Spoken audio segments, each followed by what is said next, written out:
আসসালামু আলাইকুম। টিউটোরিয়াল হার্টের Excel basic most common formulas in এক্সেলের ষষ্ঠ পর্বে আপনাদের সকলকে স্বাগতম। আজ আমাদের আলোচনার টপিকটা হচ্ছে এভারেজ ইফ এবং এভারেজ ইফস। তো এটা হচ্ছে যারা চতুর্থ পর্বটি দেখেছেন আমাদের সাম ইফ এবং সাম ইফস, তাদের জন্য আজকের টিউটোরিয়ালটি খুবই সহজ হবে বলে আশা করছি।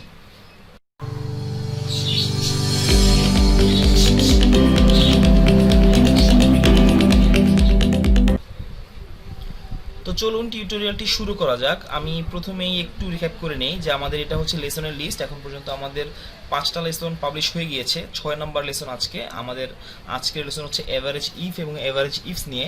যারা আমাদের এই 4 নম্বর লেসনটা দেখেছেন সাম ইফ এবং সাম ইফস, তাদের জন্য আসলে আজকে কোনো বুঝতে কোনো সমস্যাই হওয়ার কথা না, কারণ সাম ইফ এবং সাম ইফসের মধ্যে কন্ডিশন অ্যাড করে যোগ করা হয়, আর এভারেজ ইফ এবং এভারেজ ইফসের মধ্যে কন্ডিশন দিয়ে এভারেজ করা হয়, মানে গড়, গাণিতিক গড় যেটা, সেই গাণিতিক গড়টা বের করা হয়। এছাড়া আসলে আর কোনো ফান্ডামেন্টাল কোনো ডিফারেন্স নেই। তো এভারেজ ইফ এবং এভারেজ ইফসের মধ্যে একটাই পার্থক্য, সেটা হচ্ছে যে এভারেজ ইফের মধ্যে আপনি একটা কন্ডিশন অ্যাড করে এভারেজ করতে পারবেন, আর এভারেজ ইফসের মধ্যে আপনি মাল্টিপল কন্ডিশন অ্যাড করে এভারেজ করতে পারবেন। তো আমরা একটু এভারেজ ইফসের সিনট্যাক্সটা দেখে নিই। আমরা এভারেজ ইফসটাই দেখব, কারণ এভারেজ ইফস যদি আমি শিখি তাহলে আমার একই সাথে এভারেজ ইফটাও শেখা হয়ে যাবে। তো আমরা যদি একটু এভারেজ ইফস সূত্রটা লিখি সিনট্যাক্সটা দেখার জন্য। এভারেজ আমি ট্যাব দিয়ে সিলেক্ট করে নিলাম। দেখুন প্রথমে আসে এভারেজ রেঞ্জ। এভারেজ রেঞ্জ বলতে বোঝায়, যেমন এখানে আমি লিখে দিয়েছি এভারেজ রেঞ্জ, যে এভারেজ ফ্রম হোয়ার, মানে আপনি ঠিক কোন জায়গার অ্যামাউন্টগুলো এভারেজ করতে চাচ্ছেন।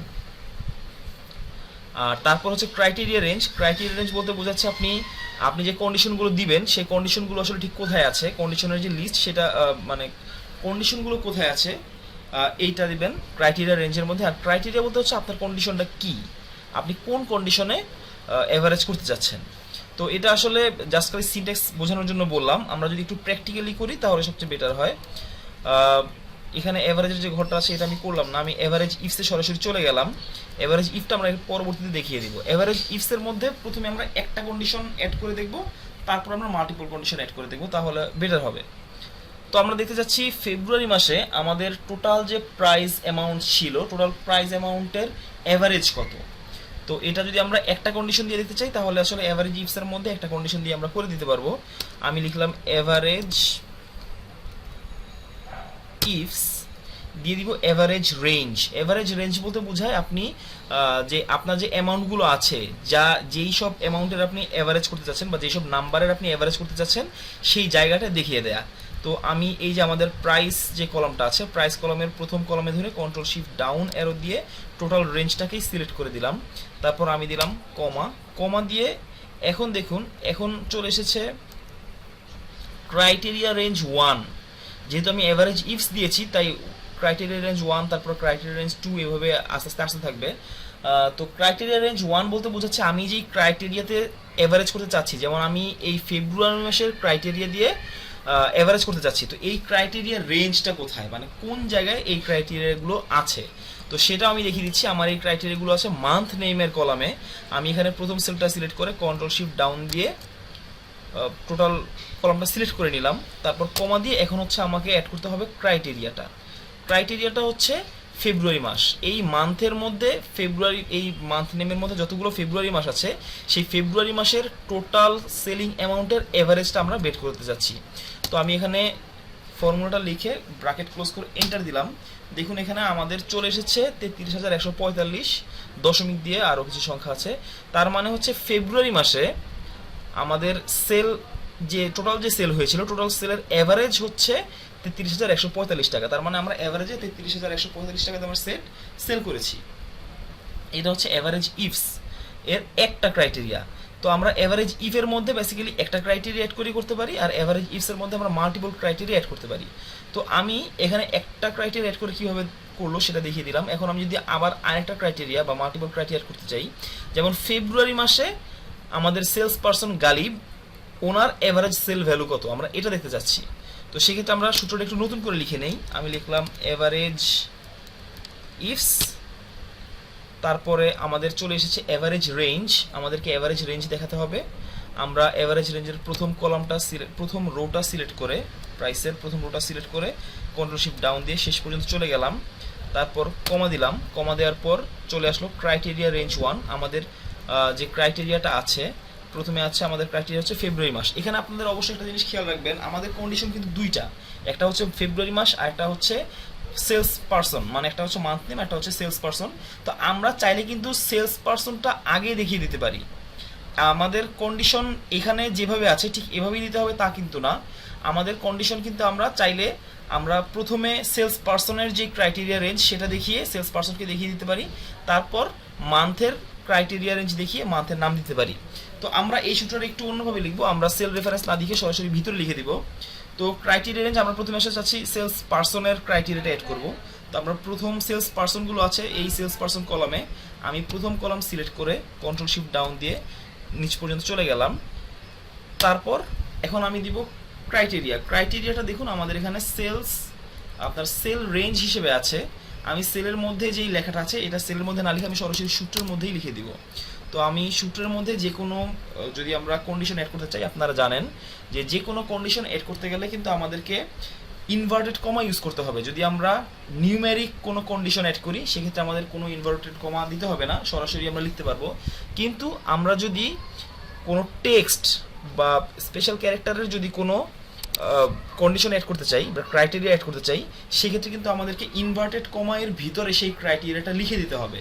তো আমরা যেহেতু প্রথমে দেখিয়েছি ক্রাইটেরিয়া রেঞ্জের মধ্যে প্রথমে দেখিয়েছি সেলস পারসন, তো এখানে আমরা আমাদের যে ক্রাইটেরিয়া সেই ক্রাইটেরিয়াটা দিব। আমরা লিখলাম গালিব,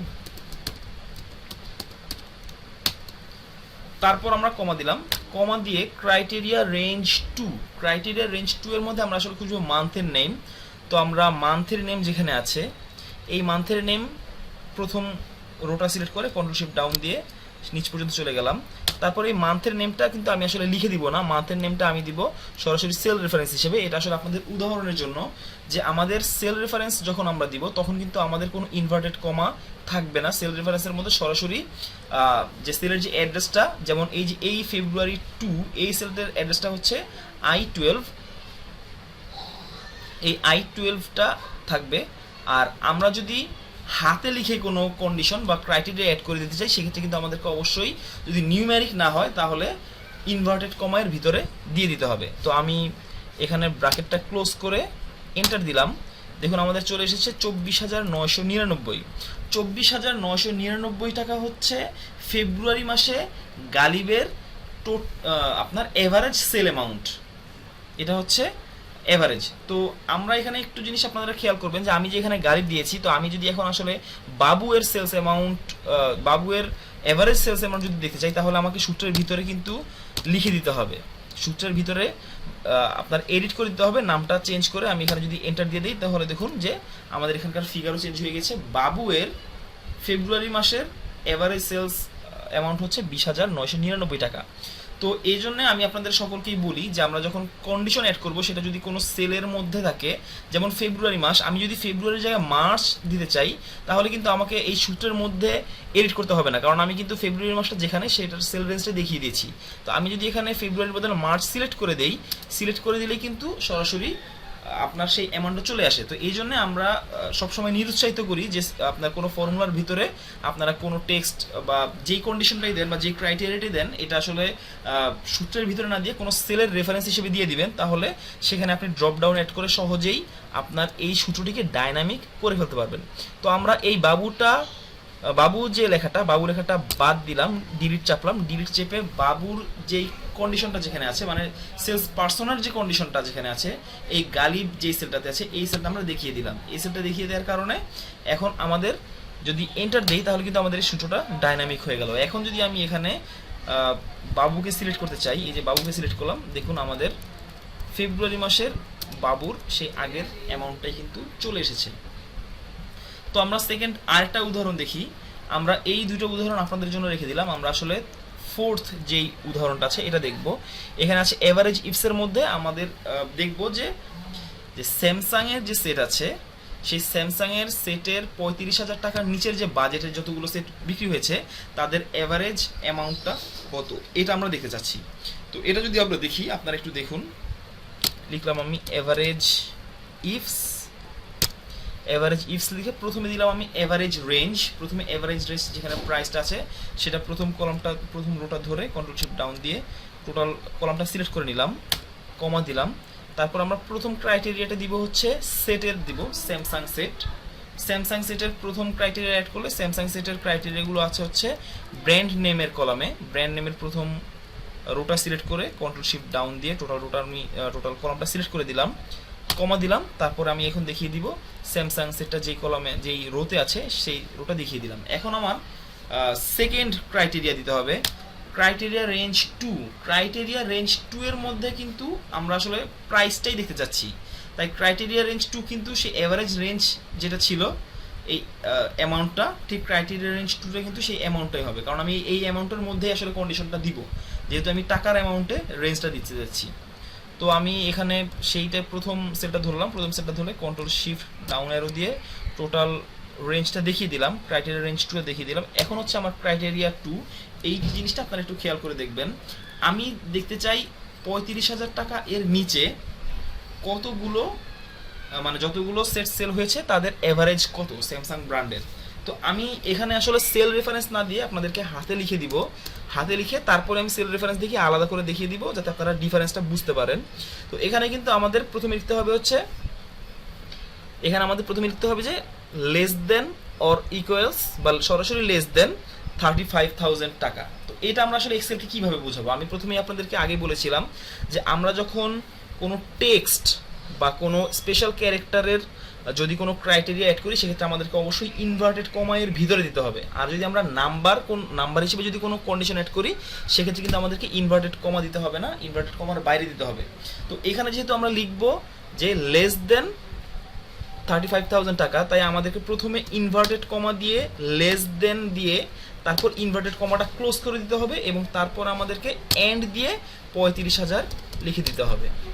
আপনারা একটু আরেকবার দেখুন সূত্রটা যে আমরা আসলে কি করেছি। আমরা প্রথমে দিয়েছি লেস দেন, তারপর আমরা দিয়েছি এন্ড এবং তারপর দিয়েছি 35,000, কিন্তু লেস দেনকে কিন্তু আমরা একটা ইনভার্টেড কমার ভিতরে ক্লোজ করে দিয়েছি। এর কারণটা হচ্ছে স্পেশাল ক্যারেক্টার এবং টেক্সট জাতীয় যে কোনো ক্রাইটেরিয়া আপনাকে অবশ্যই ইনভার্টেড কমা এর ভিতরে দিতে হবে। তো আমি যদি এখানে এন্টার দেই, দেখুন আমাদের একটা ভ্যালু চলে এসেছে যে স্যামসাং এর 35,000 টাকা এর নিচে যতগুলো সেট সেল হয়েছে তাদের এভারেজ ভ্যালু হচ্ছে 24,258 টাকা। এখন এই যে আমি এখানে যে ক্রাইটেরিয়াটা অ্যাড করলাম, এই ক্রাইটেরিয়ার এই জায়গায় যদি আমি সরাসরি সেল রেফারেন্স দেখিয়ে দিতাম তাহলে কি হতো, আমি সরাসরি এই সেল রেফারেন্সটা দেখিয়ে দিলাম, দেখুন সেই একই ভ্যালু চলে এসেছে। তো এই জন্য আমরা বলি যে আপনি যদি হাতে লিখে কোনো কন্ডিশন অ্যাড করেন ফর্মুলার ভিতরে, সেই ক্ষেত্রে কিন্তু আপনাকে অনেকগুলো রুলস রেগুলেশন মেনে চলতে হবে এবং সেগুলোকে মনে রাখতে হবে। এখানে যখন আমি যে সেলের রেঞ্জটা দিয়েছি, সেল রেফারেন্স হিসেবে দিয়েছি, তখন কিন্তু আমাকে এত কিছু মেনটেন করতে হয়নি। আমি সরাসরি সেলের মধ্যে লিখে দিয়েছি যে লেস দেন 35,000 টাকা, তখন কিন্তু এক্সেল অটোমেটিক্যালি বুঝে গিয়েছে যে 35,000 টাকার নিচে যে সেটগুলো আছে স্যামসাংয়ের সেই সেটগুলোর অ্যাভারেজটা নিয়ে আসতে হবে। তো এই ছিল অ্যাভারেজ ইফ এবং অ্যাভারেজ ইফসের যে সূত্র। অ্যাভারেজ ইফটা শুধুমাত্র একবার আমি দেখিয়ে দেই। অ্যাভারেজ ইফটাতে একটা কন্ডিশনই আসে, অ্যাভারেজ ইফ দেওয়ার সাথে সাথেই কিন্তু আমাদের যে সিনট্যাক্সগুলো চলে এসেছে। এখানে আমি আরেকবারও বলে দিচ্ছি, আপনারা যারা এই চতুর্থ লেসনটা দেখেছেন তাদের জন্য খুবই সহজ হবে।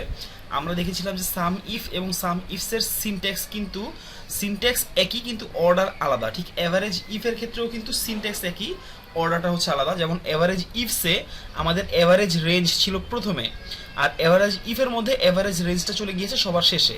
এখানে চলে এসেছে রেঞ্জ, এই রেঞ্জটা বেসিক্যালি ক্রাইটেরিয়া রেঞ্জ।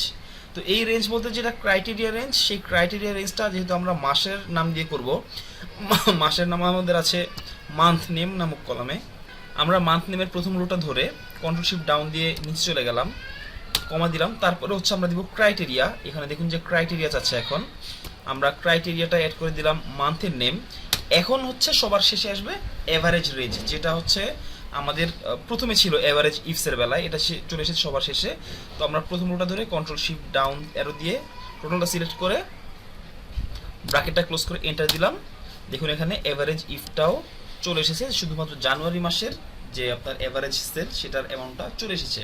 তো এই ছিল আমাদের এভারেজ ইফ এবং এভারেজ ইফসের সম্পূর্ণ টিউটোরিয়ালটা। এখানে আমি বরাবরের মতোই কিছু নোট অ্যাড করে দিয়েছি যেটা আপনাদেরকে মনে রাখতে হবে। প্রথম যে নোটটা আছে সেটা হচ্ছে যে এভারেজ ইফ এবং এভারেজ ইফসের যে ফাংশনগুলো আছে বা সিনট্যাক্সগুলো আছে এগুলো আসলে একই, কিন্তু তার অর্ডারটা হচ্ছে ভিন্ন, ঠিক সাম ইফ এবং সাম ইফসের মতোই। আর দ্বিতীয়টা হচ্ছে আমরা যখনই যে এভারেজ রেঞ্জ যেটা দিব, অবশ্যই আমাদেরকে ক্রাইটেরিয়া রেঞ্জগুলো ঠিক এভারেজ রেঞ্জের সমানই হতে হবে। এটা আপনারা সাম ইফ দেখেই হয়তো বুঝে ফেলেছেন যে এভারেজ ইফসের যেই প্রথমে এভারেজ এর জন্য যে রেঞ্জটা দিয়েছিলাম আমরা, এই যে এভারেজ রেঞ্জটা হচ্ছে F8 থেকে F230 পর্যন্ত। আমাদের প্রত্যেকটা ক্রাইটেরিয়া রেঞ্জ কিন্তু এই 8 নম্বর সেল থেকে 213 নম্বর সেল পর্যন্তই হতে হবে। যদি আমরা 213 এর বদলে যদি 214 বা 212 পর্যন্ত দেই, মানে একটা সেল যদি কম বেশি সিলেক্ট করি, তাহলে কিন্তু এক্সেল আপনাকে ভ্যালু এরর দেখাবে। এটা হচ্ছে 2 নাম্বার রুল। আর 3 নাম্বারটা হচ্ছে টেক্সট স্ট্রিং যদি আমরা ইউজ করি। টেক্সট স্ট্রিং বলতে বোঝাচ্ছে আমরা যদি ক্রাইটেরিয়া যে অ্যাড করব, ক্রাইটেরিয়া যদি টেক্সট বা স্পেশাল ক্যারেক্টার হিসেবে থাকে, অবশ্যই তাকে ইনভার্টেড কমা এর মধ্যে দিয়ে দিতে হবে। আর চতুর্থটা হচ্ছে যদি সেল রেফারেন্স আমরা যদি দেই, সেল রেফারেন্সের মধ্যে কিন্তু আবার ইনভার্টেড কমা দেওয়া যাবে না। আশা করি টিউটোরিয়ালটি আপনাদের ভালো লেগেছে। টিউটোরিয়ালটি ভালো লাগলে অবশ্যই লাইক করবেন। যদি বুঝতে কোনো সমস্যা হয় বা আপনাদের যদি কোনো অভিমত থেকে থাকে, সেক্ষেত্রে আপনারা আমাদেরকে অবশ্যই কমেন্ট করে জানাবেন। আর আপনারা অবশ্যই নতুন নতুন টিউটোরিয়াল পাওয়ার জন্য সাবস্ক্রাইব করবেন। এই ফাঁকে বলে রাখি, এর পরের আমাদের যেই টিউটোরিয়ালটি আছে সেটা হচ্ছে এক্সেলের মনে হয় সাম এরপরে সবচেয়ে বেশি ব্যবহৃত সূত্র ভিলুকআপ। তো টিউটোরিয়ালটি পাবলিশ করার সাথে সাথে যাতে আপনারা নোটিফিকেশন পেয়ে যান, সেই জন্য আপনারা সাবস্ক্রিপশন করার সাথে সাথেই যে বেল আইকনটি আছে, বেল আইকনে ক্লিক করে নোটিফিকেশন অন করে রাখবেন, যাতে আমরা নতুন নতুন টিউটোরিয়াল দেওয়ার সাথে সাথেই আপনারা তার নোটিফিকেশন পেয়ে যান। তো ধন্যবাদ সবাইকে, ভালো থাকবেন সবাই আশা করি। ধন্যবাদ আমাদের সাথে থাকার জন্য। আল্লাহ হাফেজ।